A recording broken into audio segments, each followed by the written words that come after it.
First, let's start off with what is ISIS. ISIS is and stands for the Islamic State in Iraq and Syria. ISIS sprang from the terror group known as Al-Qaeda in Iraq. It agrees with most of Al-Qaeda but has more brutal ideas and methods. It was started in 2004 by the Jordanian man Abu Musab al-Zarqawi. After Saddam Hussein's death, Shiites took power in Iraq and were looking for revenge. ISIS wanted to take control of Iraq, which was now controlled by Shiites, but they needed a way to overthrow them. The Sunnis living in Iraq began to see that they were being persecuted and excluded from power by Shiite officials. Al-Qaeda used this persecution as a tactic to gain Sunni members to fight the Shiites. After Zarqawi was killed in a 2006 U.S. airstrike, Egyptian Abu Ayyub al-Mazri took power. Once Mazri was in power, he announced the creation of the Islamic State in Iraq. In 2006, ISIS was able to capture most of West Iraq's Anbar province.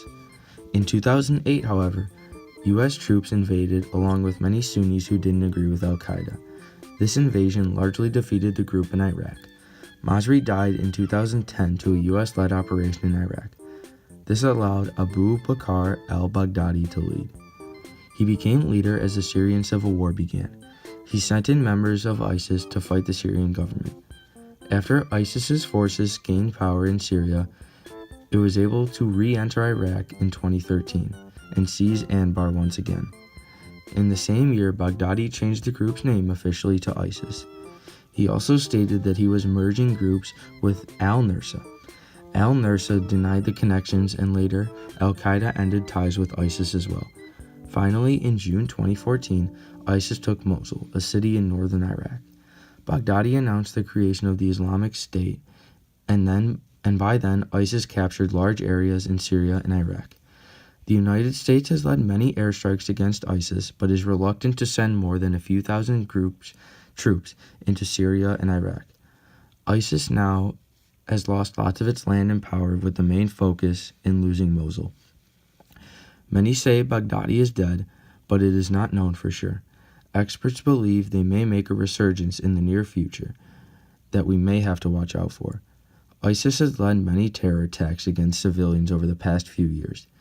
Some of the major ones were on December 5, 2015, when a man and his wife shot and killed 14 while injuring 21 in San Bernardino. Another major attack was on June 12, 2016, when a gunman killed 49 at the Pulse nightclub. In total, ISIS has led 143 attacks in 29 countries, killing 2,043 people as of February 2018. It is very difficult to stop ISIS for the fact that it is not truly an established country, but it is an ideology for people to follow. My solution, however, would be to launch airstrikes on suspected strongholds and to keep watch and make sure ISIS is not trying to expand. If we find out that they are expanding, we should send in troops to stop them immediately from gaining too much power and gaining back their strength.